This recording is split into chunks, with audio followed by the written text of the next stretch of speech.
Fala pessoal, sejam bem-vindos a mais um vídeo aqui no canal. Mas antes desse giro, deixe o seu like, se inscreva no canal e ative o sininho. E também deixe aqui os seus comentários. Vamos ao giro de notícias atualizadas. É claro que o Supremo Tribunal Federal e a Polícia Judiciária na mão do Alexandre de Moraes é um grupo muito pequeno, inexpressivo. Não precisava fazer uma operação que o táxi foi para matar, para assassinar. Isso tudo é fantasia. Sabe por quê? Porque bastava simplesmente dizer: não vamos cumprir.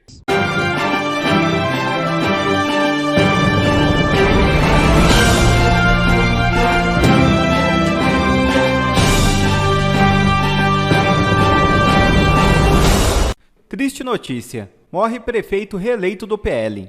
O prefeito de Cabreúva, São Paulo, Antônio Carlos Mangini, morreu na manhã deste domingo 15, aos 58 anos de idade, em decorrência do agravamento de um câncer no pâncreas, diagnosticado em 2021. Ele estava internado no Hospital Sírio-Libanês em São Paulo. Mangini deixa a esposa, Valdirene, e 3 filhos, Gabriela, Matheus e Maria Clara. Em nota oficial, a Prefeitura de Cabreúva manifestou solidariedade à família, amigos e à população da cidade.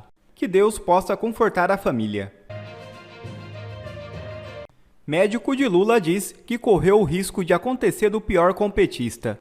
Em entrevista ao Fantástico, Roberto Calil Filho afirmou que a hemorragia cerebral colocou a vida do petista em risco. Foi uma situação bastante crítica com risco real de piora, afirmou Calil ao programa Fantástico, da TV Globo. Uma pessoa de 79 anos passar por uma situação tão grave e ter a recuperação tão rápida como foi a de Lula é no mínimo de se levantar dúvidas. Malafaia levanta a voz e pede a imediata prisão de Moraes. O pastor Silas Malafaia classificou como imoral e ilegal a prisão preventiva do general Walter Braga Neto, determinada pelo ministro do Supremo Tribunal Federal, Alexandre de Moraes, no último sábado.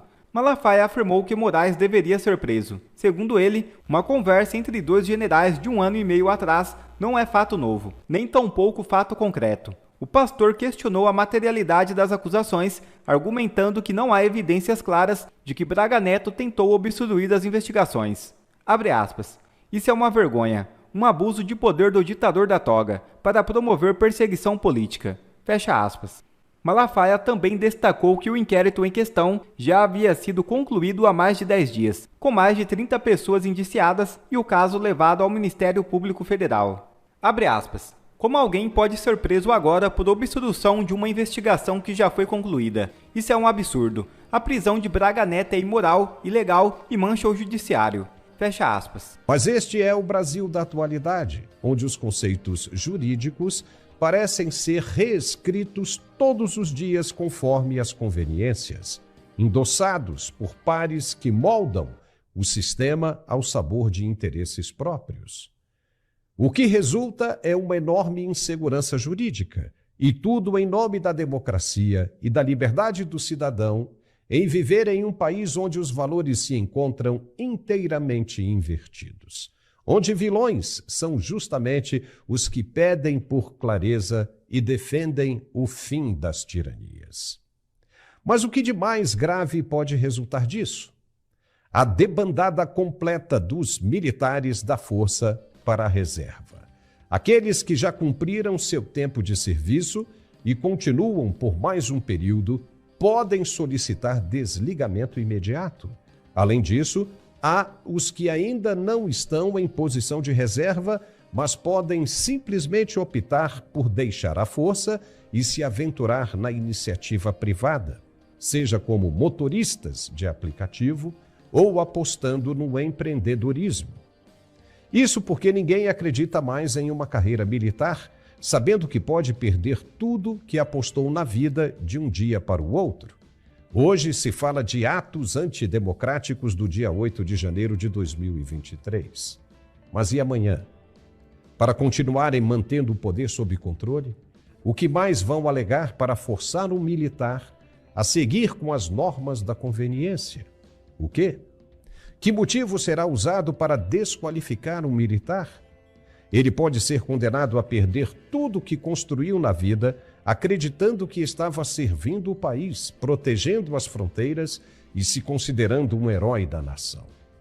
Tudo pode ser jogado no lixo da noite para o dia. E o que é pior, apenas pelo disse-me-disse.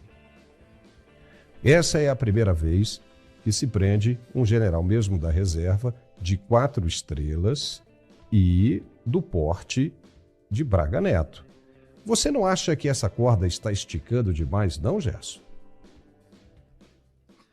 Está esticando demais, mas eu vou colocar esse tema em outra perspectiva, Paulo. Você sabe que eu estou falando dos Estados Unidos e, como eu tenho dito, nós temos uma vantagem por morarmos fora, que é a vantagem de estarmos 2 anos à frente na história do Brasil. É como se nós pudéssemos diariamente falar com você da audiência do Mundial Telenotícias, vindo do futuro e vindo hoje e dizer para você: eu já conheço o filme, sei o final desse filme, sei aonde vai chegar. Por que eu te falo isso? Porque quando a gente olha a eleição de Trump 16, Bolsonaro 18, a derrota de Trump em 20, derrota de Bolsonaro em 22, a invasão do Capitólio em 2021, a invasão da Praça dos Três Poderes ali no 8 de janeiro de 23. Então, todas essas histórias, elas têm uma semelhança que não é fortuita, ela não é ocasional, Paulo. Existe, sim, uma estratégia comum. O roteiro do filme é muito parecido. E por que eu falo para o general Braga Neto e para todos que estão nos ouvindo hoje? Nós teremos que enfrentar um período de bastante turbulência ainda nos próximos 2 anos.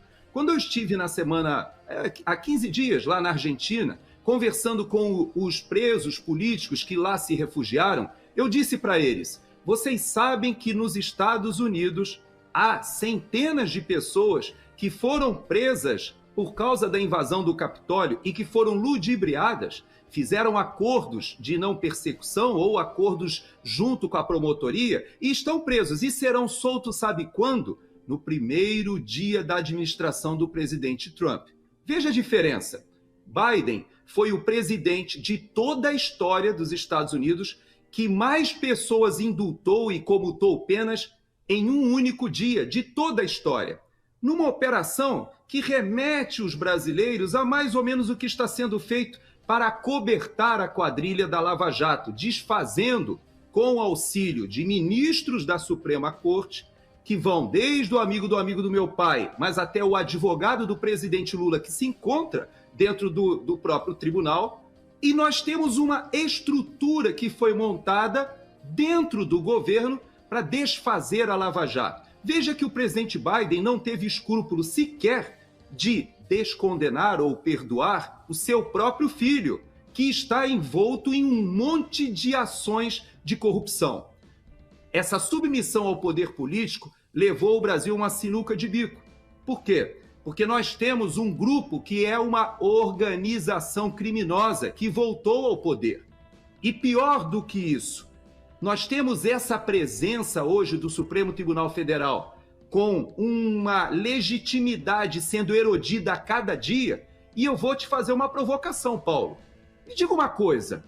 O ministro Alexandre de Moraes, ele manda esse delegado lá prender o general Braga Neto. Eu te pergunto, a polícia, esse grupinho de policiais federais teriam a capacidade de prender uma pessoa da Força Armada ou uma pessoa qualquer, por exemplo, alguém do estado de São Paulo, que a Polícia Militar de São Paulo dissesse assim: não vamos cumprir essa ordem, porque entendemos que essa ordem é ilegal.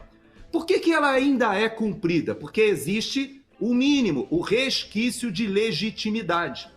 Você veja que aquilo que o Van Hatten fez, de dizer eu não vou depor. Por quê? Porque é errado, eu estou estribado na lei.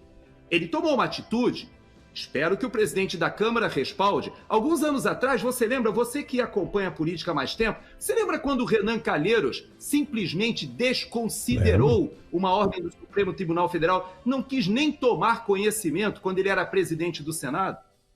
Então você veja que é claro que o Supremo Tribunal Federal e a Polícia Judiciária na mão do Alexandre de Moraes é um grupo muito pequeno, inexpressivo. Não precisava fazer uma operação que o táxi foi para matar, para assassinar. Isso tudo é fantasia. Sabe por quê? Porque bastava simplesmente dizer: não vamos cumprir. Ele não tem força para impor. Não tem força. Agora, por que é que a população, os militares, os congressistas se submetem? Porque ainda existe um resquício de legitimidade. Agora, se esse resquício, esse fio de legitimidade se romper, quem fará cumprir aquilo que o Supremo Tribunal Federal entende como correto? A sua interpretação da Constituição. Então você veja que a situação é muito grave, Paulo. Não é só dos militares, é um problema institucional do país. Lula já está dando claros sinais de que 2025 vai ser um dos piores anos para a economia brasileira. As ameaças continuam vindo a todo vapor e os indicadores mostram isso. Bom, a gente já sabia. E o STF? Será que o STF está dando algum sinal de como que vai ser o Brasil em 2025? Se a gente vai voltar a ter um pouquinho de normalidade jurídica, de estabilidade, de direitos restabelecidos, ou se a perseguição vai continuar do mesmo jeito ou vai piorar? Essa pergunta, na verdade, é uma que me causa mais curiosidade do que da questão da economia, porque da economia nós já sabemos. O colapso está sendo aí desenhado desde os primeiros dias de 2023. E o STF, será que vai dar uma melhorada? Será que eles vão dar uma amenizada e vai deixar a oposição trabalhar? Ou eles vão sair prendendo todo mundo e pregando o último prego ali no caixão da nossa democracia? Eu acho que a resposta veio hoje com mais uma decisão do nosso tão iluminado ministro, ele mesmo, Alexandre de Moraes. Esse aí trabalha, rapaz. Eu nunca vi um ministro trabalhar tanto igual esse aqui. São milhares e milhares de decisões por ano. Eu fico impressionado. Esse cara, ele deve fazer leitura dinâmica do número de decisão que ele toma em um dia. São centenas de decisões por dia. E ele decidiu isso aqui, ó. Moraes prorroga inquérito das fake news por mais 6 meses. Sabe o inquérito das fake news? Aquele, só pra te lembrar rapidão aqui, porque às vezes você não lembra dele, né? É o inquérito que o Dias Toffoli abriu para investigar a revista Cruzoé, quando a Cruzoé soltou a matéria que o Dias Toffoli era, na delação da Odebrecht, o amigo do meu pai. Aí ele decidiu abrir de ofício, ele pegou a caneta, vou abrir o inquérito aqui, ó, uma coisa que já é ilegal e não poderia acontecer. Aí ele, ao invés de passar pelo processo de seleção aleatória pelo sistema da STF, que inclusive a UOL pediu para analisar como é que funciona, e eles negaram sem transparência nenhuma, ele entregou para Alexandre de Moraes, falou: Alexandre de Moraes, é o seguinte, segura esse inquérito aí, todo mundo que irritar a gente, todo mundo que a gente não gostar, soca nesse inquérito aí e vamos foder com a vida dessas pessoas. Desculpa a palavra, mas é isso. Alexandre de Moraes, como bom soldado que é, pegou e se transformou no tão super poderoso detentor da verdade brasileira. Até o Elon Musk tá no inquérito das fake news. Parece brincadeira, né? Até o Elon Musk, eu acho que tá jornalista aí, tá a Folha de São Paulo, Glenn Greenwald, todo mundo nesses últimos 6 anos que falou alguma coisa que ele não gostou, essa pessoa foi colocada no inquérito das fake news. Então vamos dar uma lida na matéria. A intenção do novo prazo é apurar a existência do chamado Gabinete do Ódio. Sabe aquele gabinete que o Paulo Pimenta admitiu que o PT está fazendo e que agora está pegando dinheiro da licitação, superfaturamento da licitação, para pagar as agências, para poder ficar divulgando coisas ruins contra seus adversários? É o gabinete, ou os MAVs lá, é o Gabinete do Ódio. A gente sabe que existe, só que é do PT, mas ele está ali 6 anos para investigar o Gabinete do Ódio do Bolsonaro. O ministro Alexandre de Moraes, do Supremo Tribunal Federal, prorrogou por mais 180 dias o inquérito das fake news, que tem como objetivo a investigação de notícias fraudulentas, falsas comunicações de crimes, denunciações caluniosas e ameaças a ministro da Corte. Eu lembro de um relatório dele que ele falou assim que a prova de que existe uma coordenação do Gabinete do Ódio é porque as pessoas seguem umas às outras. Fiquei, gente, olha só que impressionante. Ele está aprendendo como que funciona a rede social, o engajamento orgânico, que legal. A Polícia Federal já entregou relatórios também dizendo que não encontrou nada de Gabinete do Ódio, nem de repasse de dinheiro público. Lembrando, isso aí foi uma investigação criada no governo Bolsonaro sobre a alegação de que o governo financiava fake news e divulgadores nas redes sociais. O governo já não está no governo há 2 anos, então como que ele financia esse povo? E esse povo continua trabalhando, esse povo continua falando as verdades sobre o Lula e continua verbalizando a sua indignação sobre o que o STF tem feito com o Brasil. A prorrogação, escreveu Moraes, tem como finalidade finalizar as investigações sobre a comprovação da existência, o financiamento e modus operandi de um chamado Gabinete do Ódio, que teria operado no governo de Jair Bolsonaro, bem como de todos os seus participantes do inquérito 4781. Junto com a ampliação do prazo, o ministro determinou a oitiva de mais 20 pessoas a fim de complementar a análise das informações obtidas mediante a quebra de sigilo fiscal e bancário e o término das diversas diligências em andamento na Polícia Federal. Criado de ofício pelo então presidente do Supremo Dias Toffoli em março de 2019, o inquérito das fake news é constantemente criticado pelos investigados e pelo campo político da direita como um todo. A reclamação geral é de que a investigação seria um golpe no direito à liberdade de expressão. Esse inquérito, em março agora de 2025, vai fazer 6 anos. Esse talvez vai ser o primeiro inquérito da história do Brasil onde uma pessoa nasce durante o inquérito e cresce, chega à idade adulta, é inserida no inquérito de fake news. Assim, ela nasce durante o inquérito. Você está entendendo? Uma criança que nasceu em 2019 hoje já vai para a escola. Né? Ela já sabe escrever, ela nasceu e já sabe escrever inquérito das fake news. Foi nesse momento, em 2019, por que esse inquérito é importante? Foi nesse momento, em 2019, quando Dias Toffoli criou esse inquérito aí, esse foi o pontapé inicial da ruptura do Estado democrático de direito, do devido processo legal, do sistema acusatório. Foi aí que a perseguição política se tornou modus operandi no Brasil e agora nós estamos nessa situação que o brasileiro sabe que o Brasil não é mais uma democracia.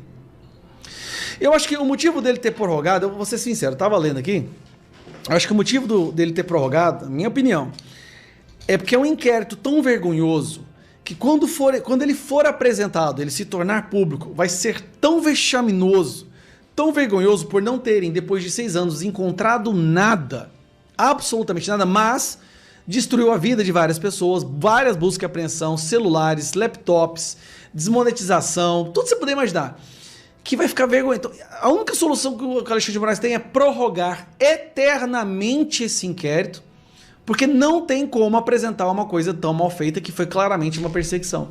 Se bem que eu acho que ele não importa pra isso mais não. Ser sincero com vocês, eu acho que ele não tá nem aí se as pessoas vão perceber que foi perseguição ou não, né? Viu aí? Só basta olhar pra prisão do Braga Neto e pra tudo que tem acontecido no Brasil.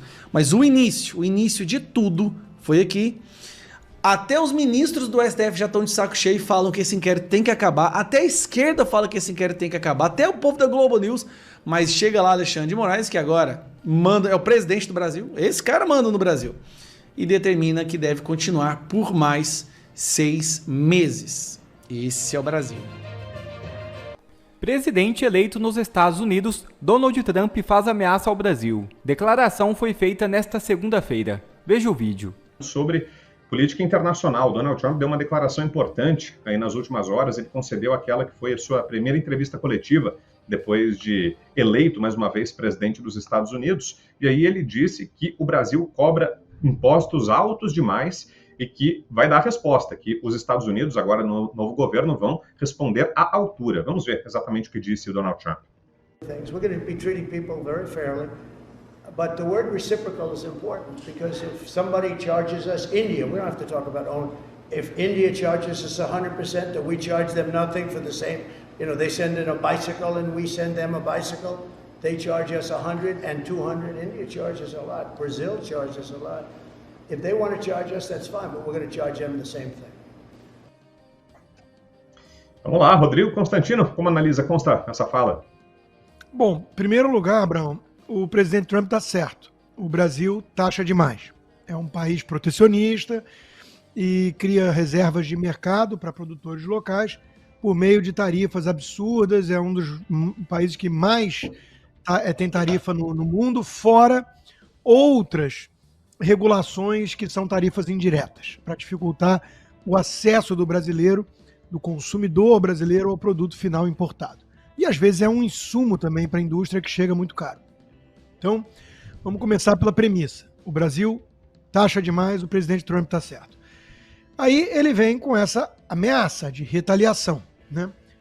O economista francês Frédéric Bastiat, ele tinha um texto muito interessante sobre isso, que dizia o seguinte: se ele criava 2 países fictícios e dizia, um resolveu taxar aí o outro, para se vingar ou retaliar, ia lá e taxava também os importados daquele país para o seu. Era como você dar um tiro no próprio pé para atingir o adversário. Do ponto de vista econômico, o Bastiat está coberto de razão. Se o Trump impuser tarifas aos produtos brasileiros, isso vai prejudicar a economia americana, o consumidor americano, e é inflacionário e tudo mais. Tá certo. Só que me parece, eu já fiz esse diagnóstico antes, que o Trump, ele é um pouco protecionista, mas ele não é um mercantilista old fashion.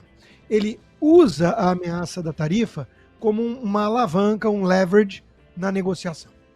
E esse tipo de ameaça surte efeito, porque o mercado americano consumidor é o maior do planeta.